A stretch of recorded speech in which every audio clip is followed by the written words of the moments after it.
আল্লাহ মালাকুল মাউত কে বলবেন, মালাকুল মাউত কি অবস্থা? বলবে সব শেষ। মাইয়াব্বা, কে বাকি?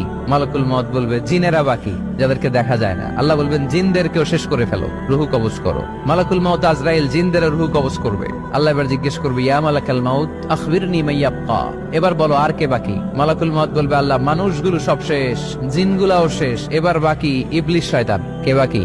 ইবলিসরেও শেষ করো, ইবলিসও শেষ। আল্লাহ আবার জিজ্ঞেস করবেন, ইয়া মালাকাল মাউতি মাইয়াব্বা, আর কে বেঁচে আছে বলো?